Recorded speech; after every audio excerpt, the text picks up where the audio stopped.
My FBI agent son called at midnight. "Dad, lock everything now. Kill all the lights and get to the basement. Do not tell your son-in-law." "Patrick, you're terrifying me." "Just do it," I obeyed. Hiding in the dark workshop, through the small basement window, I saw something that froze my blood.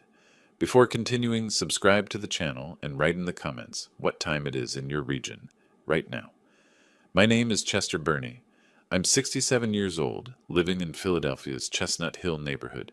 Spent 38 years as a fire inspector before hanging up my badge. Always thought the worst dangers were in burning buildings. Turns out the real fire starts in your own home. Let me tell you about my daughter Jessica. 42 years old, used to be my little girl who'd run to greet me after every shift. We'd sit on the porch and she'd tell me about her day, her dreams, her fears. That was before Daniel Harris walked into her life 3 years ago. Charming guy, I'll give him that. Real estate consultant, he said. Smooth talker. The kind who could sell ice to someone already freezing. When they got married 2 years back, I was happy for her. A father wants his daughter to be loved, protected. But something changed after the wedding. Jessica's laugh became quieter, her visits became shorter, and her eyes, they stopped meeting mine the same way. Then came the proposal, last February. "Dad, we want to move in with you," Jessica said over coffee at my kitchen table. "Just temporarily. Daniel's between projects, and our lease is ending. Plus, you're getting older. We could help around the house." I should have said no. Should have trusted my gut, the same instinct that kept me alive in countless blazing structures. Instead, I said yes, because she was my daughter, and I wanted to believe she still cared. That was my first mistake. Daniel moved in like he owned the place. First week, he installed security cameras. "For your safety, Chester," he said with that practiced smile. "You're living alone in a big house. Can't be too careful these days." Then came the financial help. He suggested consolidating my accounts, streamlining my bills. "I work with money every day, Chester. Let me take this burden off your shoulders." My friends started calling less. When they did, Daniel was always there, hovering. "Chester's resting," he'd say, taking the phone from my hand. "He'll call you back." I never did. Eventually, they stopped trying. The cameras multiplied. Living room, hallways, kitchen. "Just upgrading the system," Daniel explained. But I noticed something odd. None in their bedroom. None in the basement where I kept my clock restoration workshop. Interesting choices.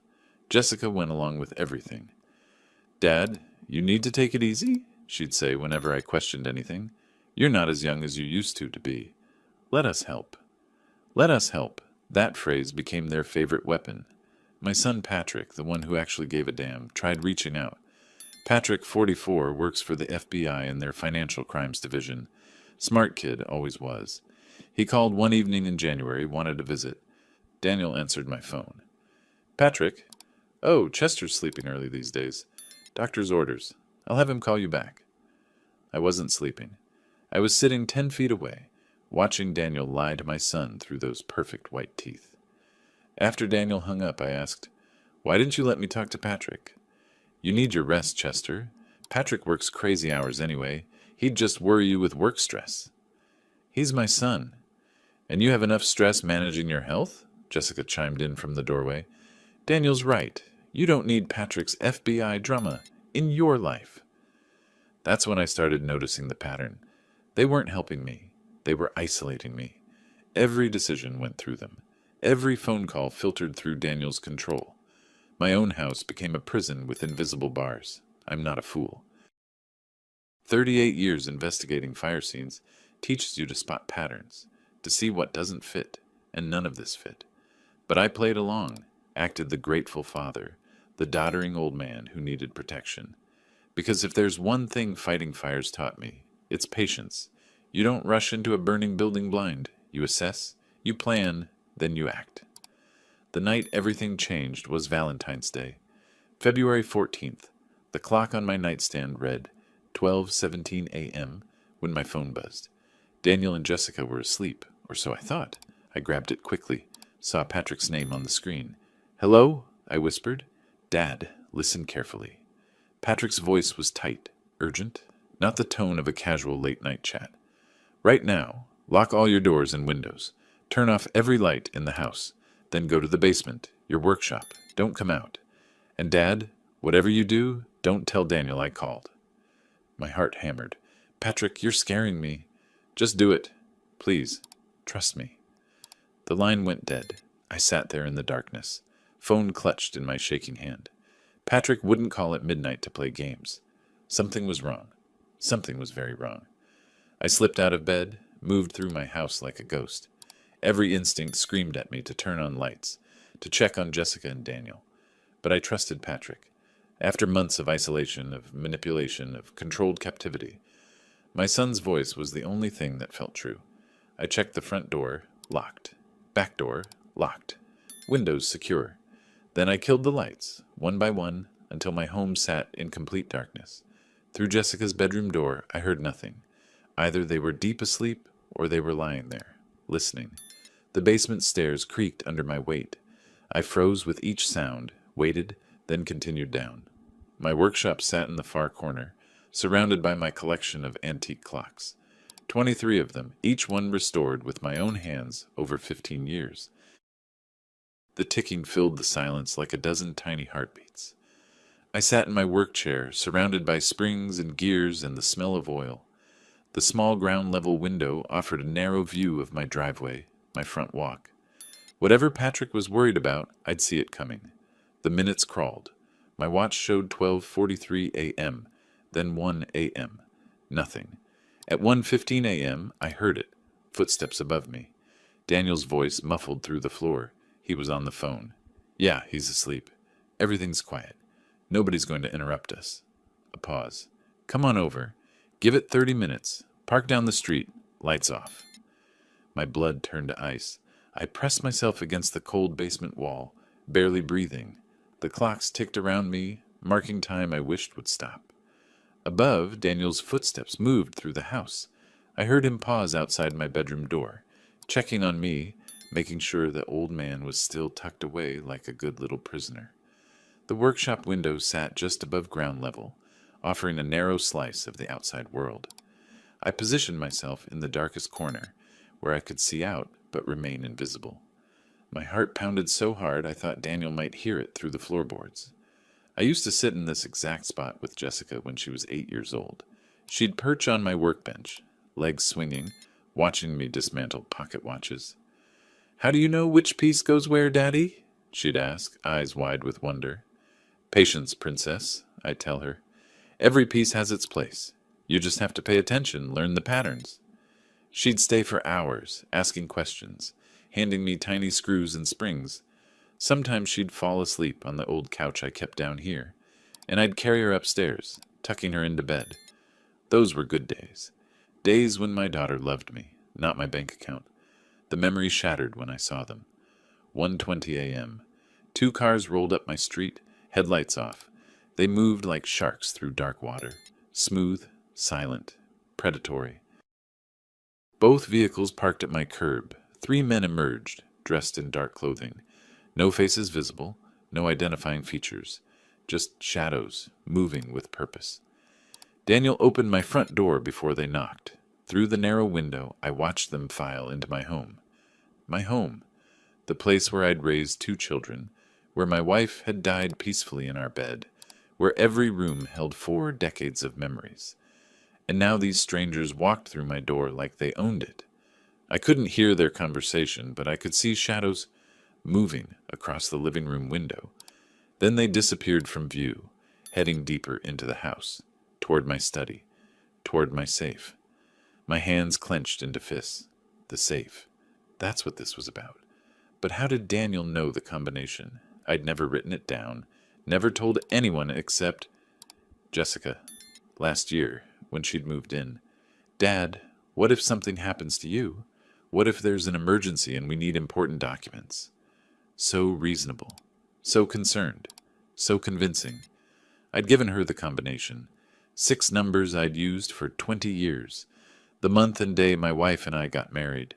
I'd handed my daughter the keys to everything, and she delivered them straight to this snake she'd married. The weight felt eternal. My legs cramped. My back ached. But I didn't move, couldn't move. Because if they knew I was awake, if they suspected I'd seen anything, I didn't know what would happen. I thought about the other times I'd trusted the wrong people. In my second year as a fire inspector, I'd cleared a warehouse that my gut told me was suspicious. 2 weeks later, it burned down in an obvious arson for insurance scheme. The owner had smiled at me, shaken my hand, looked me right in the eyes, and lied. I'd been younger then, more naive. I learned from that mistake. Clearly, I hadn't learned enough. At 1:47 a.m., they emerged. I pressed closer to the window, straining to see. One of the men carried a manila envelope, thick, full. Daniel held something else, smaller. They spoke briefly at the door, some kind of exchange. The man handed Daniel a white envelope. Payment, instructions, proof of betrayal in crisp bills. Then they were gone. Cars started, still no headlights, and melted back into the night. I waited, counted to 200, listened to Daniel's footsteps overhead as he moved through the house, checking windows, resetting locks, playing the concerned son-in-law, protecting dear old Chester from the dangerous world outside. Eventually his footsteps retreated to Jessica's bedroom. The door closed. Silence fell, broken only by my clocks and my ragged breathing. I sat in that basement until dawn broke, watching the sky change from black to gray to pale blue. Thinking, planning, remembering. Jessica at 10, bringing me burnt pancakes on Father's Day, so proud of herself. Jessica at 16, crying on this very couch after her first heartbreak, while I held her and promised everything would be okay. Jessica at 25, at her mother's funeral, gripping my hand so tight I thought she'd break my fingers. When did that girl disappear? When did she transform into someone who'd betray her own father? Or had she always been capable of this, and I'd just refused to see it? The hardest truth hit me like a falling beam. Maybe she hadn't changed at all. Maybe I'd just loved her too much to notice what she really was. Around 6 a.m., I heard movement upstairs. Normal morning sounds. Water running, coffee brewing. The performance of normalcy resuming right on schedule. I climbed the basement stairs slowly, every joint protesting. Made my way to my study. The safe sat behind a painting of a lighthouse, my wife's favorite. My hands shook as I spun the combination. Inside, chaos. Documents scattered, obviously rifled through hastily. And the important ones? Gone. The deed to my house. My will. Several financial documents. All the originals. Gone. Dad? You're up early. I nearly jumped out of my skin. Jessica stood in the doorway wearing her bathrobe, coffee mug in hand, concerned daughter face firmly in place. Couldn't sleep, I managed. Thought I'd check on some paperwork. At 6 a.m.? She moved closer and I instinctively closed the safe. Everything okay? Fine, just restless. You should get more rest. That phrase again. Daniel's making breakfast. Come eat something. I followed her to the kitchen, playing my role. The doddering father. The man too old and confused to notice what was happening under his own roof. Daniel stood at the stove, flipping pancakes. Morning, Chester. How'd you sleep? Like a baby, I lied, accepting a plate of food I had no intention of eating. They chatted about their day ahead. Jessica had appointments at the salon where she worked as a manager.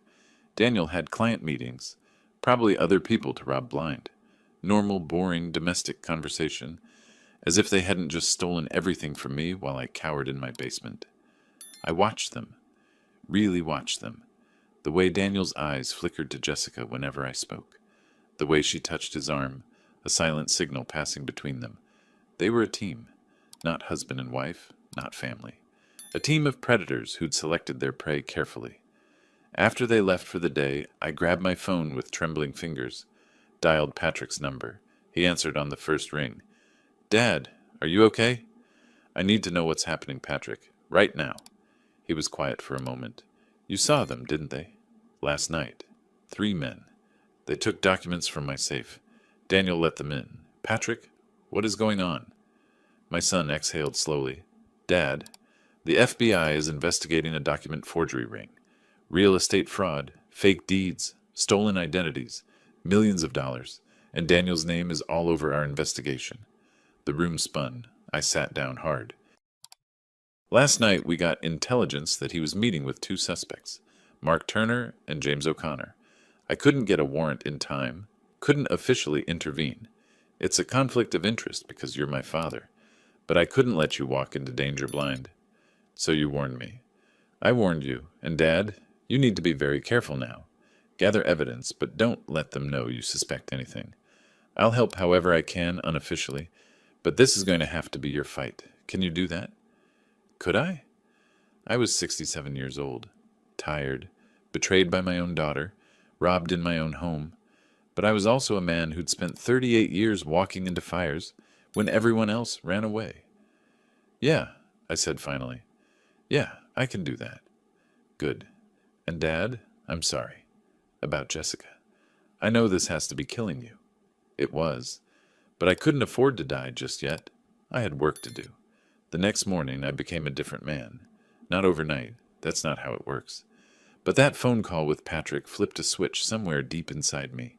The frightened old man hiding in his basement, he was gone. In his place stood someone who'd spent decades walking into burning buildings while others ran away. I started watching them. Really watching. Daniel left the house around 9 that morning. Meeting with clients, he announced, kissing Jessica on the cheek.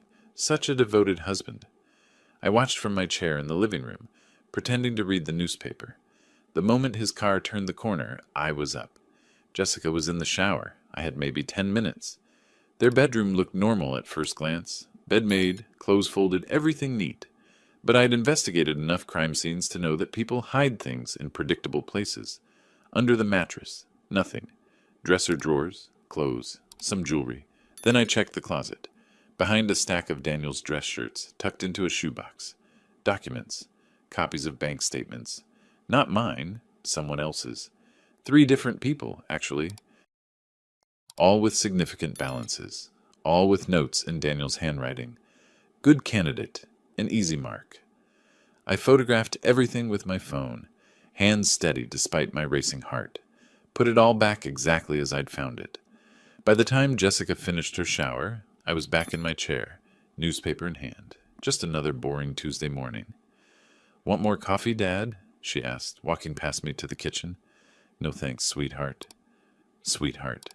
The word tasted like ash in my mouth, but I smiled, played my role. Over the next week, I cataloged everything. Daniel's patterns were predictable once you knew what to look for. Every Wednesday, he'd spend 2 hours in my study, with the door closed, making phone calls. Every Friday, he'd take out the trash personally, never let me do it, controlling even the garbage, probably destroying evidence. So I started getting up before dawn on Fridays, checking the trash before he took it out. That's how I found the draft document that changed everything. It was crumpled at the bottom of the kitchen trash, coffee grounds staining one corner. A legal petition. I smoothed it out on my workbench, reading by the light of my desk lamp. Petition for determination of incapacity and appointment of guardian. My name was on it. Chester Burney, age 67. The petition claimed I was suffering from dementia, unable to manage my own affairs, a danger to myself. It requested that Daniel Harris and Jessica Burney Harris be appointed as my legal guardians, with full control over my finances, property, and medical decisions. I read it 3 times. Each time, my anger burned hotter. The document was dated but not yet filed. A draft. They were still perfecting their theft, making sure every detail was right before they sprang the trap. I thought about confronting them, throwing the petition in their faces, demanding answers. But that's not how you win wars. You don't attack when your enemy expects it. You wait. You plan. You strike when they're confident they've already won. Jessica came home from the salon that afternoon, chattering about a difficult client. I listened, nodded, made sympathetic sounds, all the while thinking about that petition hidden in my workshop safe. You seem quiet today, Dad, she said over dinner. Everything okay? Just tired, honey. Getting old, I guess. Daniel snorted. Aren't we all? Speaking of which, Chester, I've been meaning to talk to you about your medications. I think we should schedule an appointment with your doctor. Make sure everything's optimized for someone your age. Someone your age. As if 67 meant I had 1 foot in the grave. My doctor says I'm healthy as a horse. Sure. But a second opinion never hurts. I know a specialist. Dr. Morrison. Very experienced with geriatric patients. I bet he did. Probably the same doctor who'd sign off on their incompetency claim. I'll think about it, I said. After dinner, I retreated to my workshop, sat among my clocks, listening to their ticking. Time passing, time running out. But not for me, for them. I pulled out my phone and searched for family law attorneys in Philadelphia. Found one with excellent reviews. Margaret Fisher, specializing in elder rights and guardianship abuse. Her website showed a stern-faced woman in her 50s, with the kind of eyes that said she'd seen every scam in the book. I called her office, left a message. Brief, careful. My name is Chester Burney. I need to discuss a guardianship petition that's being filed against me. It's fraudulent. Please call back. That night, Daniel and Jessica sat in the living room, talking in low voices. I stayed in my bedroom, door cracked open an inch. Their voices carried. How much longer? Jessica asked. Another month or two, Daniel replied. I've got Morrison lined up. He'll do the evaluation, sign off that Chester's incompetent. Then we file. Once we're appointed guardians, we sell the house, liquidate everything. And the documents you gave those guys? That's separate income. 50 grand once they create the forgeries. Nice bonus. Jessica laughed, actually laughed. Dad has no idea. He's too trusting, too old. Thinks we're taking care of him. My hands clenched the bed frame. Too trusting, too old. 50 years of my life dismissed with two phrases. I'd spent decades analyzing fire patterns, determining origins, reconstructing events from charred remains. This was no different, except instead of investigating after the fire, I was standing inside it, mapping the accelerants before anyone struck the match. The next day, Margaret Fisher called back. Her voice was crisp, professional. Mr. Burney, I got your message. Can you come to my office this afternoon? I have an opening at 3. Yes, I said. Yes, I can. Daniel was out. Jessica was at work. I took the bus downtown. Didn't want to ask for a ride. Didn't want questions. Margaret Fisher's office occupied the 15th floor of a Center City high-rise. Through the windows, you could see the whole city spread out like a map. She listened to my story without interrupting. When I finished, she sat back in her chair, fingers steepled. Mr. Burney, you're in a serious situation, but you're also lucky. Lucky? You found out before they filed. That gives us time. Most people don't realize what's happening until they're already in court, already losing. She pulled out a legal pad. Here's what we're going to do. First, you need an independent psychiatric evaluation, someone they can't influence or bribe. I know a good doctor, Dr. Robert Hill. He'll document that you're completely competent. Okay. Second, we change every lock in your house. New combination on your safe. They can't have access to anything. They'll notice. Let them notice.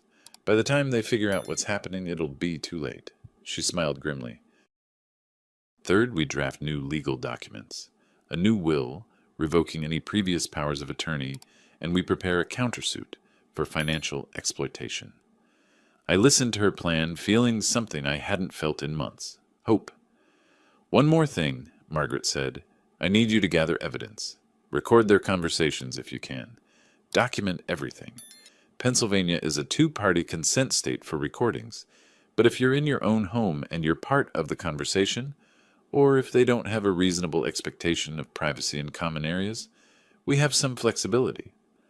I thought about my antique clocks, about the one on the living room mantel, a beautiful piece from 1920, with a hollow base where I could easily hide a small recording device. I can do that, I said. Over the next 2 weeks, I gathered everything. The recording device, smaller than a deck of cards, fit perfectly inside the clock. I activated it one evening when Daniel and Jessica were watching TV. They didn't disappoint. We should file next month, Daniel said, scrolling through his phone. I've already talked to Morrison. He'll see Chester, ask a few questions, and sign the paperwork saying he's got dementia. What if Patrick interferes? He won't. He's FBI, has to stay clean. Conflict of interest. Once we're guardians, Patrick can't do anything. Chester will be our ward. We'll control everything. Jessica sighed. I feel bad sometimes. He's my father. He's old, Jess. He doesn't need all this money sitting around. Better we use it now, while we can enjoy it. What's he going to do with $890,000 in equity and $340,000 in savings? Watch TV and restore clocks? That's not living. I guess you're right. I'm always right. Trust me. I listened to that recording 5 times. Each time my jaw clenched tighter. Each time my resolve hardened. They thought I was weak, senile, an easy mark. They were about to learn how wrong they were. Dr. Robert Hill's office was nothing like I expected. No sterile white walls or uncomfortable chairs. Instead, it felt like someone's study. Books lining the shelves, warm lighting, comfortable leather furniture. The kind of place where you could actually think clearly. "Mr. Burney," he said, shaking my hand, "Margaret Fisher speaks very highly of you. She says you're dealing with a difficult family situation." That's one way to put it. Over the next 2 hours, Dr. Hill put me through a battery of tests, memory exercises, problem-solving tasks, questions about my daily life, my habits, my decision-making processes. He was thorough, professional, and I could tell he actually cared about getting it right. When we finished, he leaned back in his chair. "Mr. Burney, I'm going to be blunt with you. There is absolutely nothing wrong with your cognitive function. Your memory is excellent for someone half your age. Your reasoning is sound. Your judgment is clear. If someone's trying to have you declared incompetent, they're either mistaken or they're lying." "I know which one it is." "Yes," he said quietly. "I suspect you do." He typed up his report right there, printed it, and signed it. "This should give you the ammunition you need. If they try to pursue guardianship, this evaluation will shut them down." I tucked the report into my jacket. "Thank you, Dr. Hill. Take care of yourself, Mr. Burney. And if you need anything else, another evaluation, testimony, whatever, call me." The locksmith came the next day. I'd told Daniel and Jessica I'd be out all afternoon. A lie, but they didn't question it. Instead, I waited until they left for work, then had every lock in the house changed. New deadbolts, new keys, new safe combination. The locksmith, a gruff man named Pete, worked quickly and efficiently. "Kicked out some freeloaders?" he asked as he installed the last lock. "Something like that." Smart man. Never let people take advantage, even if they're family. Especially if they're family. After he left, I walked through my house, testing each lock. For the first time in months, I felt like I owned my own home again. They could live here, sure, but they didn't control it anymore. Margaret Fisher worked fast. Within a week, she'd prepared a stack of documents 6 inches thick. New will, Jessica got exactly what Pennsylvania law required she inherit, not a penny more. Revocation of all previous powers of attorney, a living trust protecting my assets, and the piece de resistance, a preliminary injunction preventing anyone from accessing my financial accounts without my explicit in-person authorization. "We'll file this quietly," Margaret explained. "They won't know until they try something and get shut down." "What about their petition? If they file it, we'll be ready. We have Dr. Hill's evaluation, evidence of their financial exploitation, and testimony from you about their isolation tactics. Any judge will see through it immediately." I sat in her office, surrounded by legal documents that protected everything I'd built over a lifetime. It felt like putting on armor. "There's one more thing," I said.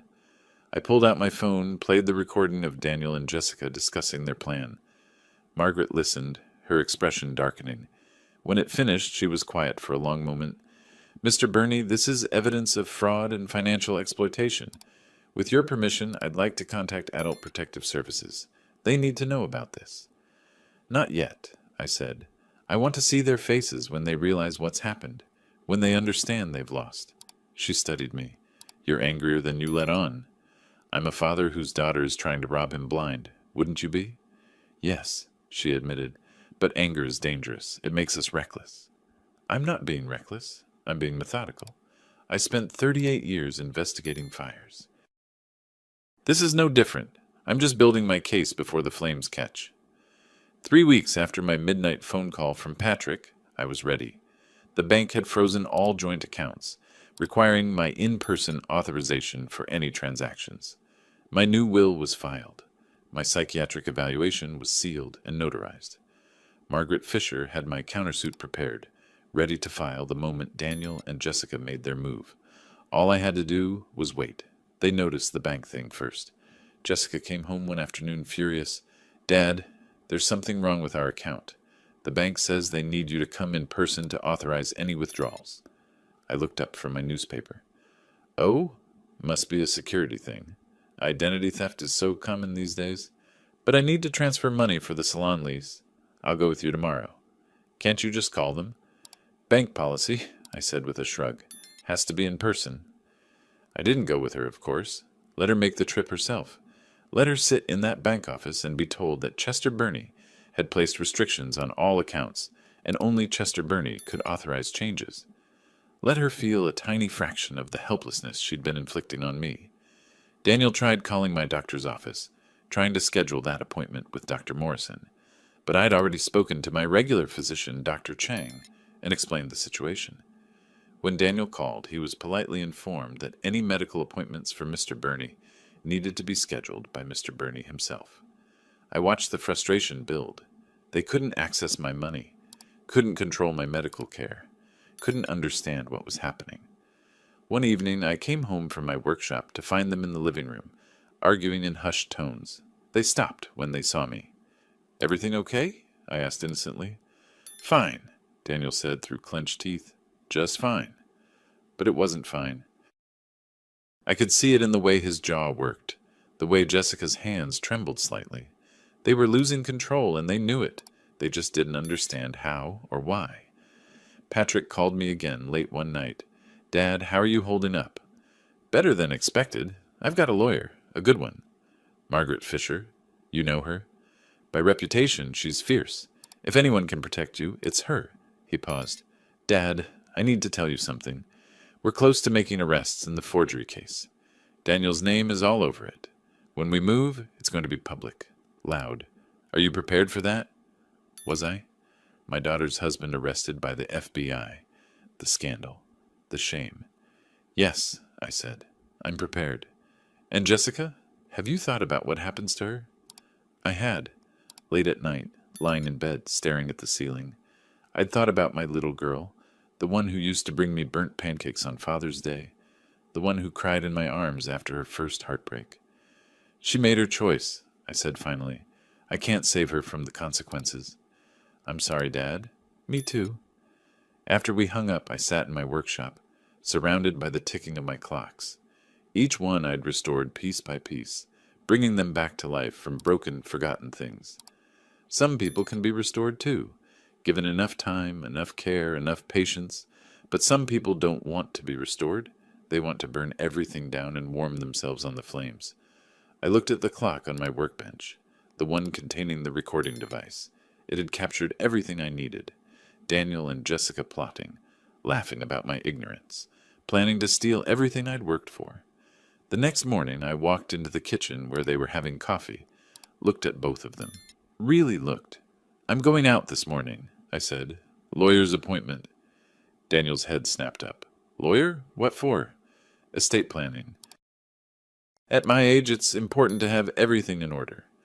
"Dad, we've been meaning to talk to you about that," Jessica started. "I know exactly what you've been meaning to talk to me about." I kept my voice calm even. "I found your draft petition, the one where you declare me incompetent." The color drained from Jessica's face. Daniel stood up slowly. "Chester, I can explain." "I'm sure you can. You're very good at explaining things. Very convincing." I smiled. It probably didn't look friendly. "But here's the thing. I'm not the confused old man you think I am. I'm not the easy mark you planned for. And in about 3 minutes, I'm walking out that door. When I come back, I expect you both to be gone." "You can't," Daniel started. "This is my house. My name is on the deed, the original one before you stole it. My locks have been changed. My accounts are protected. And if you're not gone by the time I get back, I'll have the police remove you." Jessica's eyes filled with tears. "Daddy, please." "Don't." The word came out sharp. "You don't get to call me that anymore. You lost that right when you decided I was worth more to you, dead than alive." I walked out, leaving them in stunned silence. And that's when I understood exactly how to repay them. Not with anger, not with revenge, but with something much simpler. The truth, delivered at exactly the right moment, in exactly the right way. They wanted to destroy me legally. I'd beat them legally. They wanted my money. I'd make sure they never saw a cent. They wanted to declare me incompetent. I'd prove I was the smartest person in the room. The game was just beginning, and this time I was holding all the cards. I spent the rest of that day at Margaret Fisher's office, finalizing everything. She worked with the precision of a surgeon, each document another incision removing the tumor that was Daniel and Jessica from my life. "This is the eviction notice," she said, sliding a stack of papers across her mahogany desk. "Pennsylvania law requires 30 days. They have until the end of next month to vacate. What if they refuse? Then the sheriff's department removes them. Physically, if necessary." She smiled grimly. "I've done this before, Mr. Burney. People who exploit the elderly rarely go quietly, but the law is very clear about property rights." The new will sat in front of me, 20 pages of legal language that basically said Jessica would get exactly what Pennsylvania required by law, not a penny more. Everything else would go to Patrick, with provisions for charitable donations. My workshop tools, my clock collection, the things that mattered, those went to my son who'd actually earned them. Sign here, initial here, and here. Margaret pointed to yellow tabs marking each signature line. My hand was steady. Funny how calm I felt, considering I was essentially cutting my daughter out of my life. But then again, she'd cut me out first. I was just making it official. "There's one more thing," I said. "I want to file a complaint with Adult Protective Services. Document everything they've done." Margaret nodded. "I was hoping you'd say that. It creates a paper trail. If they try anything else, harassment, defamation, false accusations, we have documentation of their pattern of abuse." The word felt strange. Abuse. I'd never thought of it that way. They'd been so subtle, so careful. But that's exactly what it was, wasn't it? Financial exploitation, emotional manipulation, isolation from my support system. "Do it," I said. That evening I returned home to find Daniel's car in the driveway. My car, technically. The one I'd let him borrow indefinitely because it's just sitting there collecting dust, Chester. I walked in through the new locks I'd had installed. The click of the bolt sliding home felt like victory. They were in the living room, sitting close together on the couch. Plotting, probably. They looked up when I entered, and I saw something new in their eyes. Fear. They were starting to realize something was wrong, even if they didn't know what yet. "We need to talk," Daniel said, standing up. "About this morning. You were upset. I wasn't upset. I was clear. You both need to leave my house." "Dad, please." Jessica's voice cracked. "Can we just discuss this like adults?" Adults don't steal from their parents. Adults don't plot to have their father declared incompetent so they can rob him blind. I kept my voice level, calm. "You want to talk like adults? Fine. I know about the petition. I know about your plan with Dr. Morrison.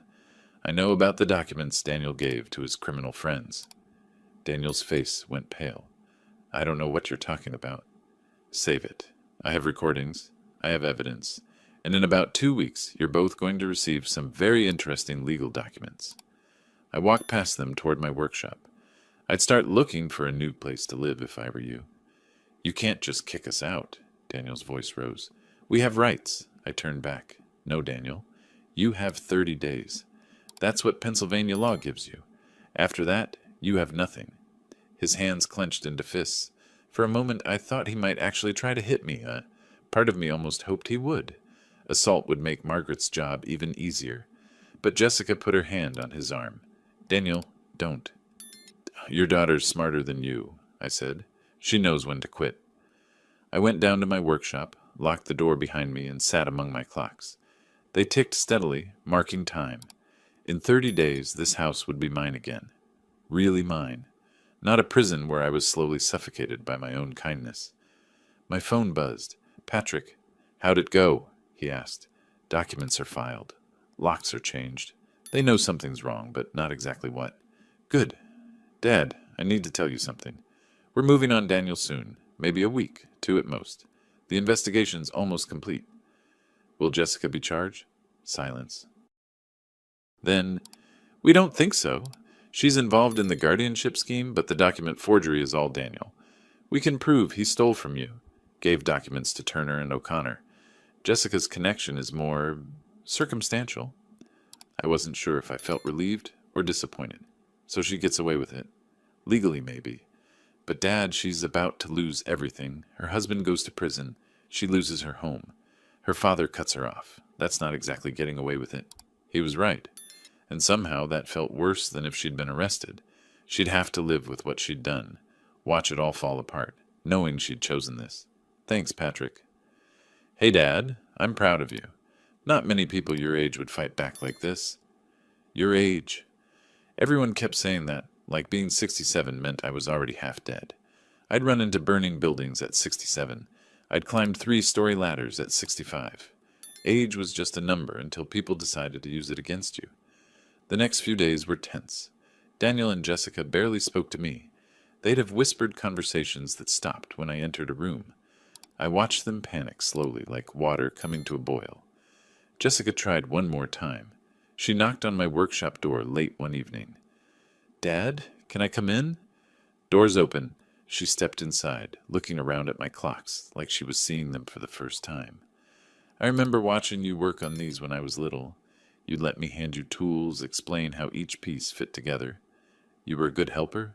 Was I? She sat on the old couch. What happened to us, Dad? When did everything go wrong? I set down the pocket watch I'd been cleaning. You tell me, Jessica. When did you decide I was worth more to you as a legal ward than as a father? She flinched. Daniel said it would be easier this way, that you'd be taken care of, but we could manage things for you. Keep the house in the family. By declaring me incompetent?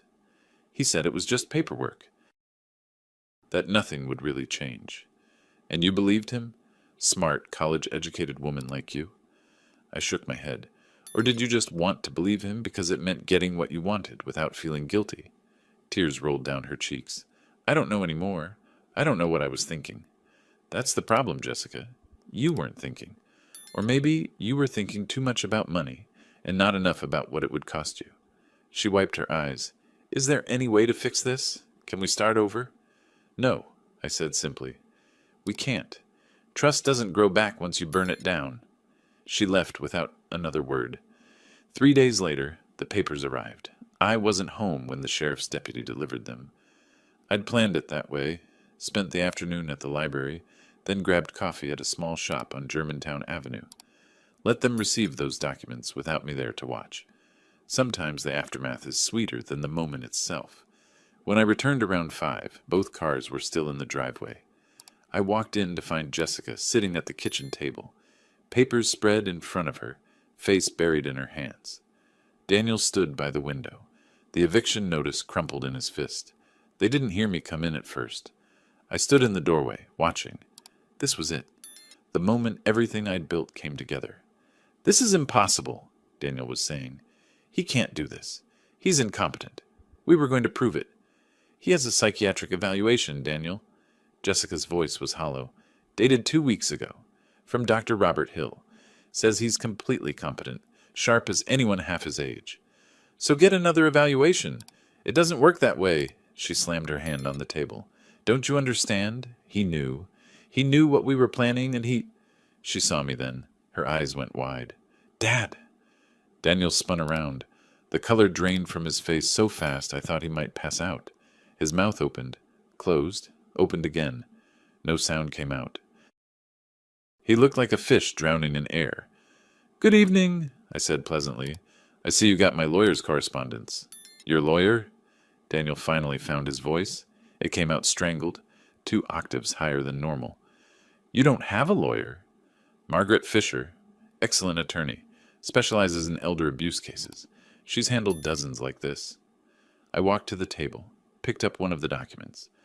Ah, the eviction notice. 30 days, just like I said. Pennsylvania law. Jessica's hands trembled as she shuffled through papers. There's a civil suit here, for emotional distress. $120,000. Yes, that's roughly what I calculate your scheme cost me in mental anguish, sleep loss, and breach of trust. Margaret thinks we can prove it. This is insane! Daniel's face had gone from white to red, veins popping on his forehead. You can't! We'll fight this! We'll... Fight it with what money, Daniel? I pulled out a chair, sat down. Your bank accounts are frozen. Any joint accounts with Jessica require my in-person authorization to access. Your credit cards are maxed out. Yes, I checked. So unless you've got a few thousand hidden somewhere for a retainer, you're going to need a public defender. His hands were shaking now, actually shaking. He gripped the back of a chair to steady himself, knuckles white. You vindictive old... Careful, I said softly. Threatening language can be added to Margaret's documentation. Makes the case stronger. Jessica pushed another paper toward him. Daniel, read this one. He grabbed it, eyes scanning. I watched the exact moment he understood what he was looking at. His face went slack, all the anger draining away, replaced by pure fear. Audio recordings, I explained. You and Jessica, discussing how you'd have me declared incompetent, how Dr. Morrison would sign off on it, how you'd sell the house, liquidate my assets. All recorded, all time-stamped, all completely legal under Pennsylvania law. I paused. The recording device was in that antique clock on the mantel. Beautiful piece, isn't it? From 1920. Hollow base. Daniel's legs seemed to give out. He sat heavily in the chair across from me. You were listening? Every word. For 3 weeks. I leaned back. You know what the funny thing is? You were so careful about those cameras you installed. Made sure you could watch me. But you never thought I might be watching you too.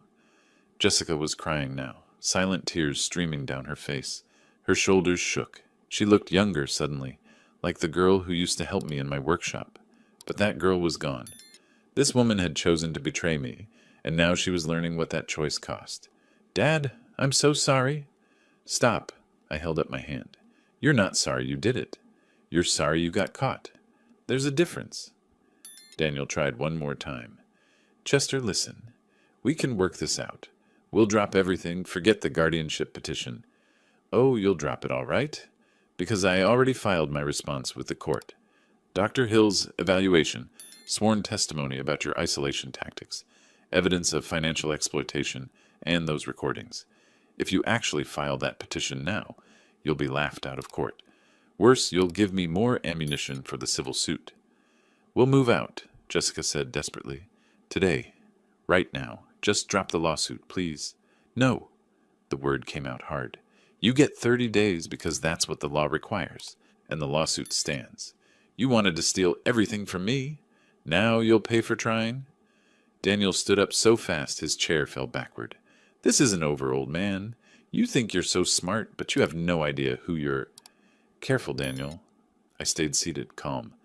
Because there's one more thing you should know. My son Patrick, the one you worked so hard to keep away from me, he's FBI, works in financial crimes. And it turns out he's very interested in your real estate consulting business. Something about forged documents. The color vanished from his face again. This time his legs actually buckled.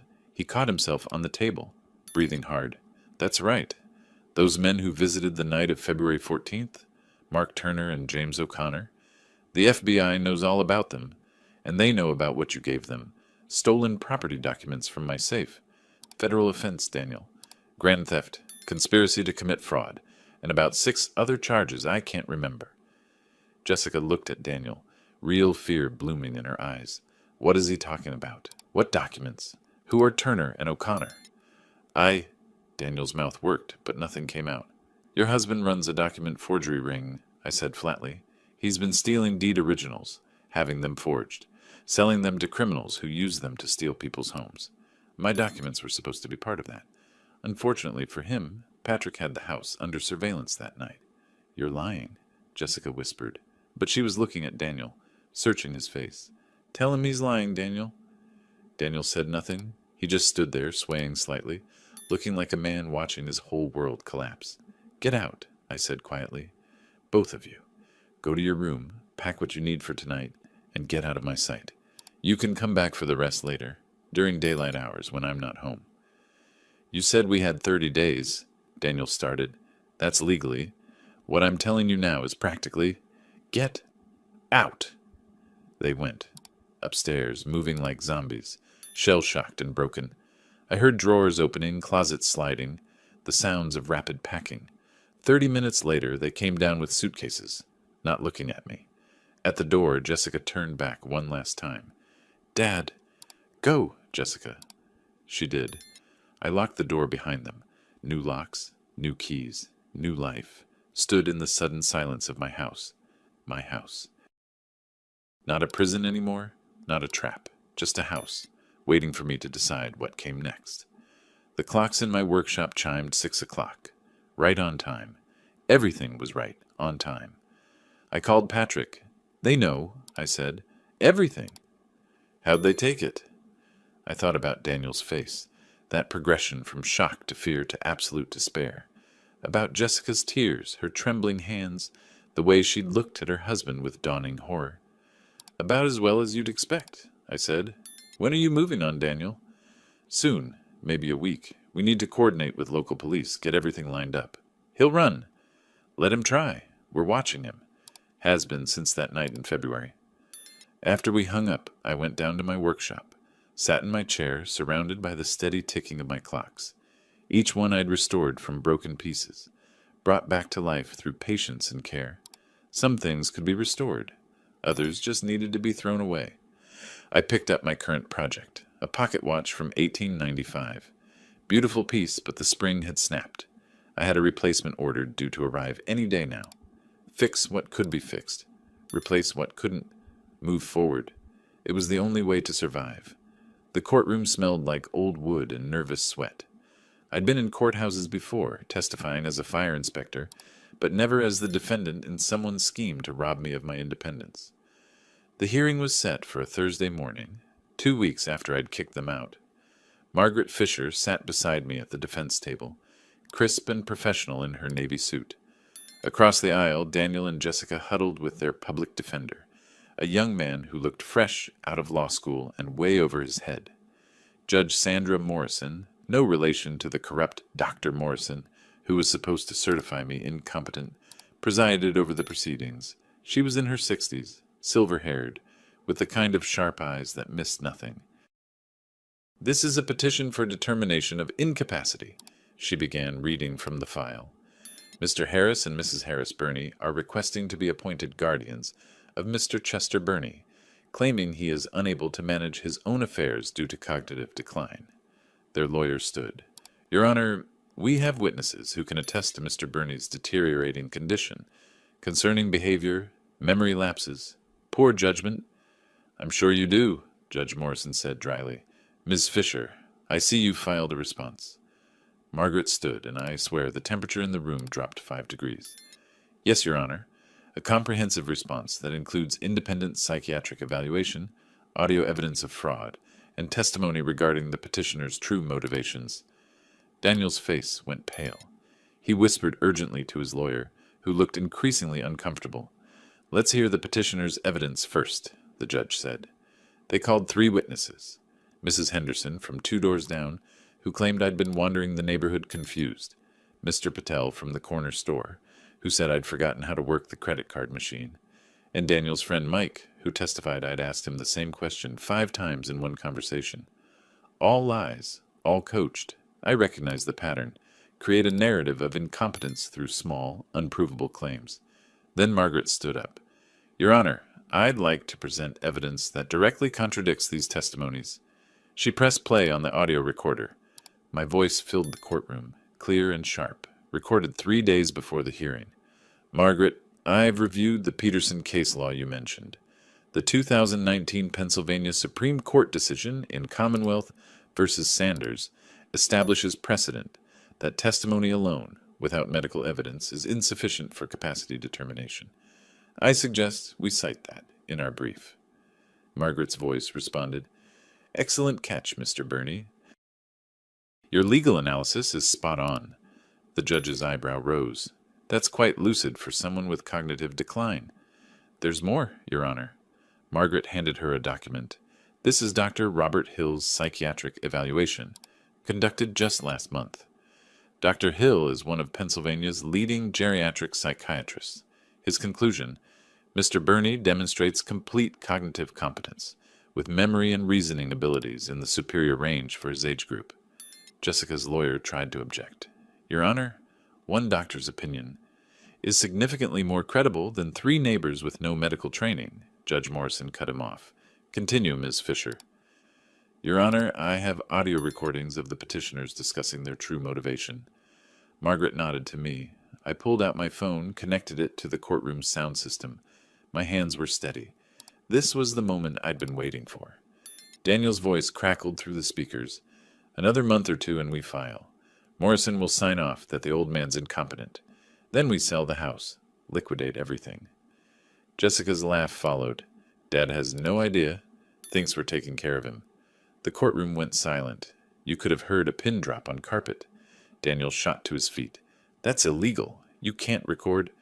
Actually, Margaret said calmly, Pennsylvania is a two-party consent state, but with an exception.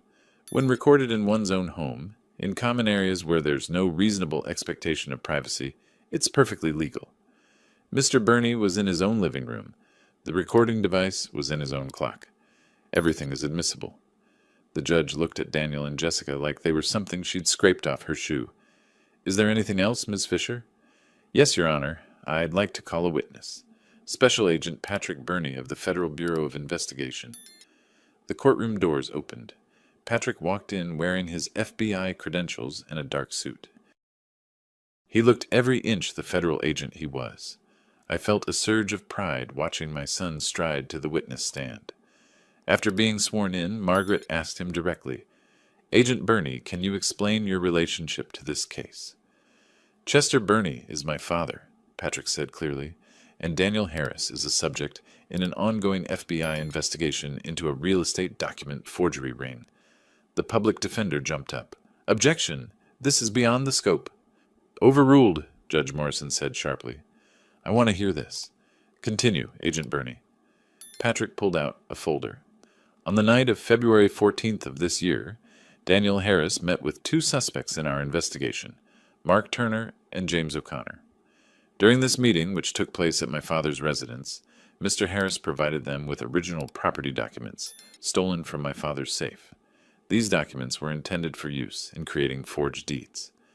I watched Daniel's face cycle through emotions. Shock, fear, rage, then something like resignation. He knew it was over.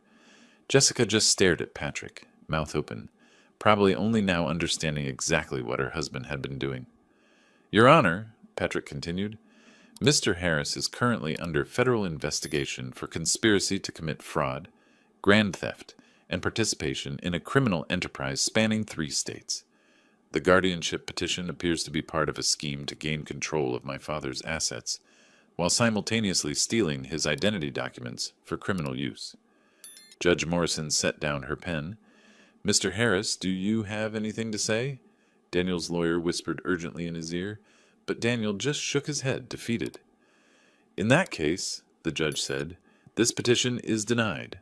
Furthermore, I'm ordering a copy of today's transcript to be provided to the district attorney's office and to the FBI.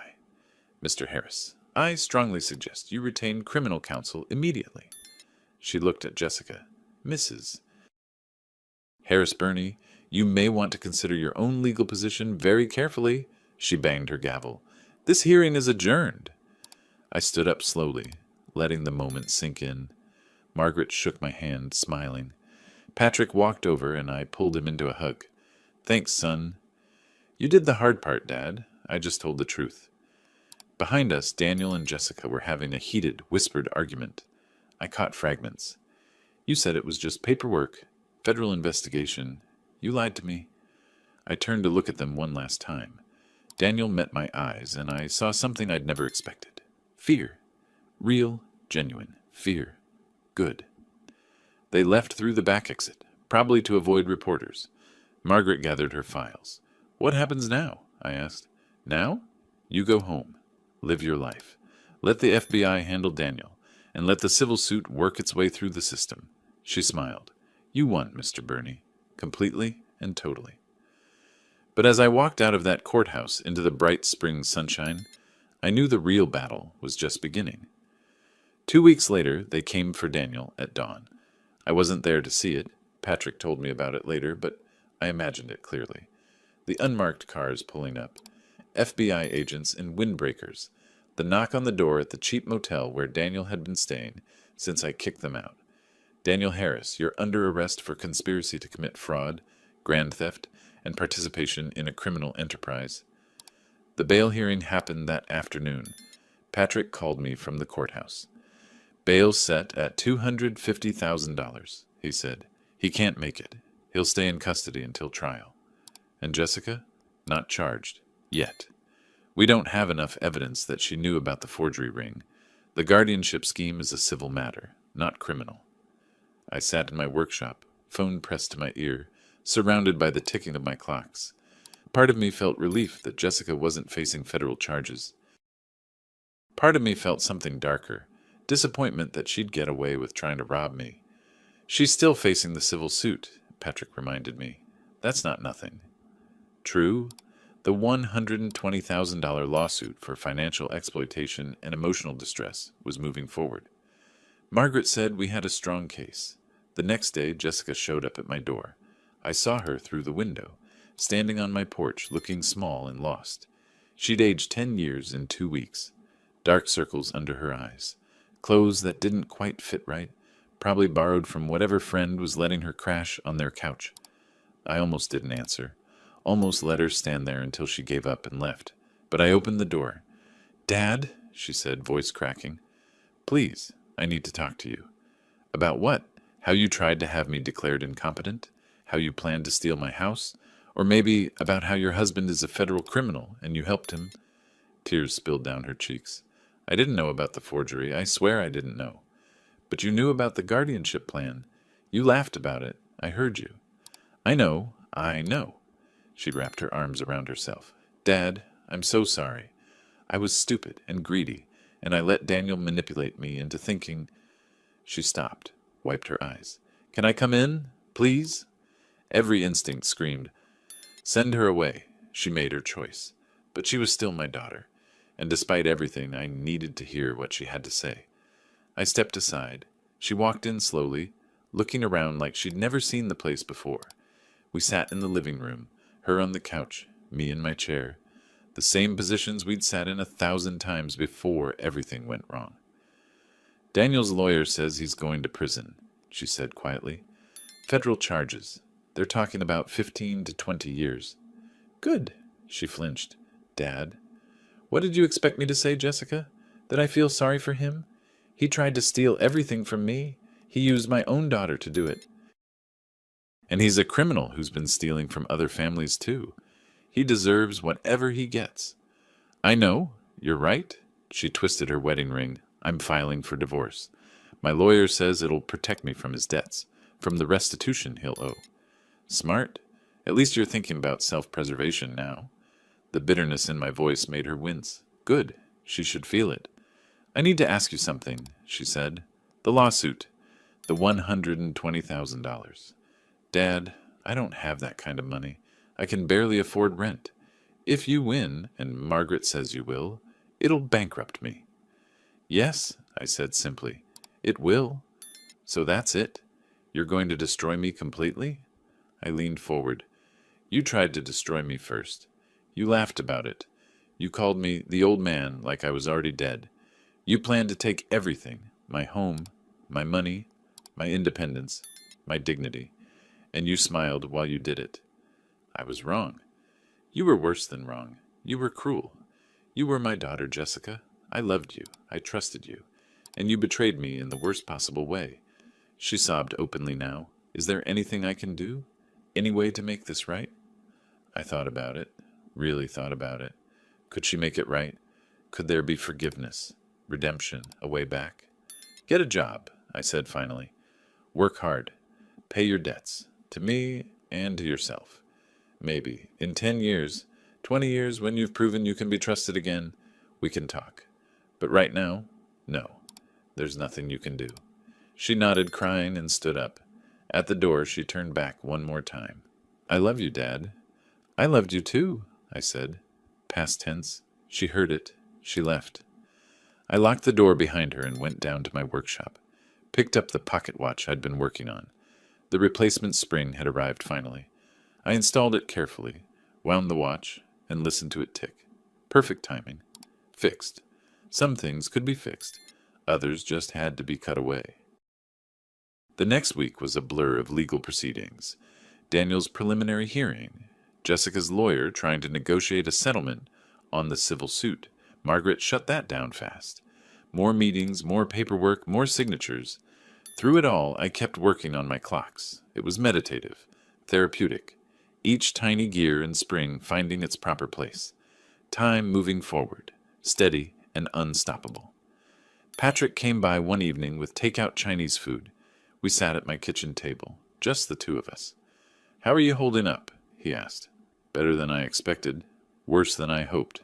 "That's honest." He picked at his lo mein. "Dad, I need to tell you something. The FBI investigation is bigger than we thought. 23 victims across 3 states. Total losses over $4.2 million. Daniel's looking at serious prison time." "Good." "And Jessica," Patrick hesitated, "we're reviewing whether she had any knowledge of the forgery operation, her phone records, emails, bank accounts. So far, nothing concrete. But if we find evidence she knew, she'll be charged too." "Yes." I pushed rice around my plate. "Do you think she knew?" "Honestly, I think she knew something was wrong but didn't want to know details. Willful ignorance. Maybe not criminal, but definitely cowardly." That sounded right. That sounded like the Jessica I'd seen these past months, turning away from uncomfortable truths, letting Daniel handle things, pretending everything was fine as long as she got what she wanted. "Whatever happens to her," I said, "she chose it. She chose Daniel. She chose greed. She chose betrayal. These are just consequences." Patrick nodded. "You're stronger than most people, Dad. Most people in your position would have given up, let it happen, become what they said you were." "Maybe. But I spent 38 years walking into fires. You don't survive that by giving up." We finished dinner. Patrick helped me clean up, then headed home to his own family. I stood at the sink, washing dishes, looking out the window at my yard. My house, my life, still mine. The clocks in my workshop chimed 9. I went downstairs, turned on my desk lamp, and got back to work. I had a beautiful 1895 pocket watch that needed its case polished. After that, a mantel clock from the 1920s that needed a new escapement. Time kept moving. I kept moving with it. And somewhere out there, Daniel sat in a cell, finally understanding what it meant to have everything taken away. Justice, I thought, watching the clock hands sweep forward, is just another word for consequences catching up. Summer passed like a slow burn. The FBI's case against Daniel expanded with each passing week. 23 victims, forged deeds across Pennsylvania, New Jersey, and Delaware. Families who'd lost their homes to criminals using fake documents. Elderly people like me who'd been targeted, isolated, robbed. Patrick kept me updated. The prosecutors pushing for maximum sentencing. They want to send a message. "Good," I said. We were having lunch at a diner near his office. "How many messages do you think it'll take before people stop preying on the elderly?" "Not enough." He pushed his sandwich around his plate. "But it's a start." The civil suit moved forward too. Margaret had built an airtight case. Audio recordings, bank records, testimony from Dr. Hill, documentation of their isolation tactics. Daniel's public defender tried to negotiate a settlement, but Margaret shut that down immediately. "They wanted everything from you," she told me. "They don't get to negotiate now." I liked her style. Then, on a humid afternoon in late summer, my doorbell rang. I opened it to find Jessica standing there, and I barely recognized her. She'd aged a decade in 4 months, gray streaks in her hair that hadn't been there before, clothes that hung loose on a frame that had lost weight, dark circles under eyes that couldn't quite meet mine. She looked like she'd been hollowed out from the inside. "Dad," she said. Her voice was smaller than I'd ever heard it. "Can we talk?" I should have said no, should have closed the door, protected myself from whatever manipulation she'd prepared. But curiosity won out. I wanted to see if there was any genuine remorse in her, or if this was just another performance. I stepped aside. She walked in slowly, looking around at the house like she was visiting the museum of her former life. We sat in the living room. I didn't offer coffee. "I've been going to therapy," she said finally. 3 times a week. My therapist says I need to take accountability." "That's what therapists usually say." She flinched at my tone. "I know you hate me. I deserve that. But I need to say this, whether you believe me or not." She took a shaky breath. "I was wrong. About everything. I let Daniel manipulate me into thinking you were a burden, that we deserved your money, that the guardianship was somehow for your own good. You laughed about it. I know. Tears started falling. I know. I was so focused on what I wanted. The easy life Daniel promised. The security. The money. That I stopped seeing you as my father. You became this obstacle. This thing in the way of what I thought I deserved. You stopped loving me. No. She looked up, desperate. I never stopped loving you. I just started loving money more. And I hate myself for that.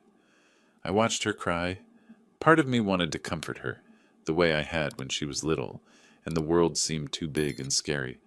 But that little girl was gone. This woman had made her choices. What do you want from me, Jessica? Nothing. I don't expect forgiveness. I don't expect you to drop the lawsuit or let me back into your life. I needed you to know that I understand what I did, how much I hurt you, and I'm sorry. Silence filled the room. My clocks ticked in the workshop below, marking seconds that felt like hours. Sorry doesn't undo it, I said finally. It doesn't give me back the year I spent being isolated and manipulated. It doesn't erase the recordings of you laughing about robbing me. It doesn't heal the wound of knowing my own daughter saw me as a mark. I know. But it's a start. I leaned forward. Here's what I need from you, Jessica. Not for me. For you. Get a job. Any job. Work hard. Pay your bills. Pay the judgment you're going to owe me. Live honestly. Prove to yourself that you can be better than what you became. And then maybe in 10 years, 20 years, when you've rebuilt yourself into someone trustworthy, we can talk. But right now, you're still the woman who tried to steal everything from me. She nodded, wiping her eyes. Okay, that's fair. She stood to leave. At the door, she turned back one more time. I hope someday you can forgive me. Maybe someday I will, I said. But that day isn't today. She left. I locked the door and went down to my workshop. Picked up a clock I'd been restoring. Beautiful piece from 1902. Needed a new mainspring. I installed it carefully, wound it up, and listened to it tick back to life. Some things could be restored. Others had to be set aside until you figured out if they were worth the effort. 3 weeks later, Patrick called. It's over, Dad. Daniel took a plea deal. What kind of deal? 15 years federal prison. No chance of parole until he serves at least 12 and a half, plus restitution to all victims. Your $890,000 is part of that. I sat down. 15 years. Daniel was 38 now. He'd be 53 when he got out, if he got out. Middle-aged with a federal conviction owing nearly $1 million. What about the civil suit? Court date next month? Margaret says it's a formality. Daniel's guilty plea makes your case a slam dunk. Everything was falling into place. Justice, served cold and methodical, just like I'd planned it. But it felt strange. Hollow almost. I'd won. I'd protected myself, exposed the truth, brought criminals to justice. So why didn't I feel triumphant? Maybe because victory over your own daughter doesn't feel like victory. It just feels like loss, dressed up in legal documents. That night, I sat in my workshop, surrounded by the ticking of my clocks, and allowed myself one moment of grief for the daughter I'd lost, for the family I'd thought I had, for the trust that could never be rebuilt. Then I wound up a clock, set it running, and moved forward, because that's what you do. You survive, you adapt, you keep going. Time doesn't stop for grief, it just keeps ticking, steady and relentless, carrying you toward whatever comes next. The final hearing happened on a gray October morning. The courtroom was almost empty. Just me, Margaret, Jessica and her lawyer, a court reporter, and Judge Morrison. Daniel was still in federal custody, so he wasn't there. His absence felt appropriate. This was about what he and Jessica had tried to do to me, and both of them facing consequences. Judge Morrison reviewed the case quickly. Daniel's guilty plea, the evidence Margaret had compiled, the audio recordings that proved conspiracy. Mrs. Harris-Burney, the judge said, looking at Jessica, do you contest the plaintiff's claims of financial exploitation and emotional distress? Jessica's lawyer started to speak, but Jessica cut him off. No, Your Honor, I don't contest it. It's all true. Her lawyer looked shocked. I felt something shift in my chest. Surprise, maybe, or the faintest hint of respect. In that case, Judge Morrison said, I'm entering judgment for the plaintiff. Mrs. Harris Burney, you are ordered to pay $75,000 in damages to your father, Chester Burney. Given your current financial situation, the court will allow payment in installments of $625 per month over 10 years. Jessica nodded. Her hands trembled slightly as she signed the court documents. When she looked at me, her eyes held something I hadn't seen before: genuine shame. We left the courthouse through different exits. Margaret walked with me to the parking garage. "That's it," she said. "You won. Completely." "Yes," I said. "I did." "You don't sound happy about it?" "Winning against your own child isn't happy, Margaret. It's just necessary." She nodded, understanding. "What will you do now?" "Move forward. That's all any of us can do." The next week, I put the house up for sale. Too many memories in those walls. Too many ghosts. A young family bought it. Husband, wife, 2 kids, a dog. They were excited, full of plans. The husband shook my hand at closing. "We'll take good care of it," he promised. "I know you will." I found a nice 2-bedroom apartment in a quieter neighborhood, closer to Patrick's place, with a parking garage and good security. The second bedroom became my new workshop, smaller than the old one, but big enough for my clocks and my workbench. Patrick helped me move. We hauled boxes of clock parts, tools, furniture, my collection of 23 restored clocks, each one carefully wrapped and transported. After we finished, we sat on my new balcony, drinking coffee and looking out over the city. "You okay, Dad?" "Yeah, I am." And surprisingly, it was true. You know what the hardest part is? I still love her. Jessica. She's still my daughter, even after everything. Of course you do. She's family. But love doesn't mean letting someone destroy you. That's what I learned. You can love someone and still protect yourself from them. That's wisdom right there.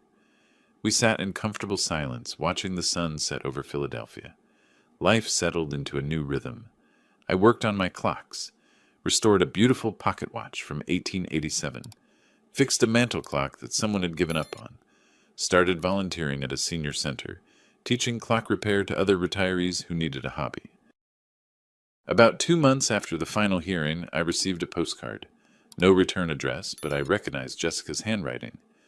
Working as a hotel receptionist, in therapy, making payments, one day at a time. J. I put it on my refrigerator. Not forgiveness exactly, but acknowledgement that she was trying. More postcards came over the following weeks. Brief updates. Got a promotion, assistant manager now. Paid this month's installment early. Therapist says I'm making progress. I didn't respond. Wasn't ready for that. But I kept the postcards. Put them in a small box in my workshop, along with a photo of Jessica from when she was 10, helping me fix a clock, smiling like she had no cares in the world. Maybe someday we'd talk again. Maybe not. Time would tell. Patrick visited often, sometimes bringing his wife and kids. My grandchildren would sit in my workshop, watching me work, asking questions the way Jessica once had. The cycle continuing, hopefully with better results. One evening I finished restoring a particularly challenging piece, an 1895 railroad watch that had been in terrible condition. I wound it up, and it ticked perfectly, keeping time with absolute precision. I held it up to the light, watching the gears turn through the transparent back. Every piece in its proper place, every movement exact, perfect order restored from chaos. That's what I'd done with my life, I realized. Taken it apart when it was broken, examined each piece, fixed what could be fixed, replaced what couldn't, and put it back together, stronger than before. I was 67 years old. I'd survived 38 years of running into fires, a year of being manipulated and controlled, and a months-long legal battle. I'd lost my daughter, at least for now, but I'd kept my independence, my home, my dignity, and my sanity. Most importantly, I'd kept control of my own life. My clocks ticked around me, 23 different voices marking time in perfect harmony. Each one I'd restored with my own hands. Each one a small victory over entropy and decay. Some people might look at my life and see loss, a broken family, a daughter who betrayed me, years spent fighting just to keep what was mine. But I saw something different. I saw survival, resilience, proof that you're never too old to fight back, never too tired to defend yourself, never too weak to demand justice. Daniel would spend the next 15 years in prison, learning what it meant to have your freedom stripped away. Jessica would spend the next 10 years paying back what she tried to steal, learning the weight of consequences. And me? I'd spend however much time I had left doing what I'd always done, fixing broken things, keeping time, and moving forward. The clocks chimed 7. Time for dinner. Time to keep living. Because in the end, that's the best revenge of all. Surviving, thriving, and refusing to let those who try to destroy you define who you become. I wound my favorite clock, the 1920 mantelpiece that had hidden my recording device, and smiled at the irony. The same clock that had captured their conspiracy now sat on my new mantle, ticking away peacefully in a home they'd never control. Time marches on, and so do I.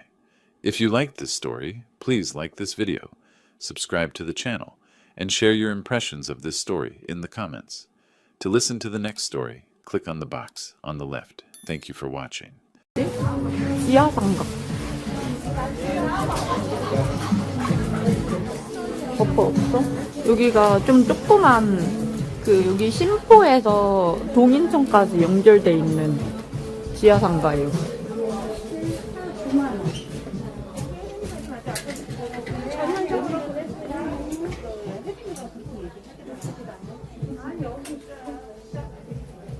여기서 옷 보시고 통 터지면 그 옷으로 갈아입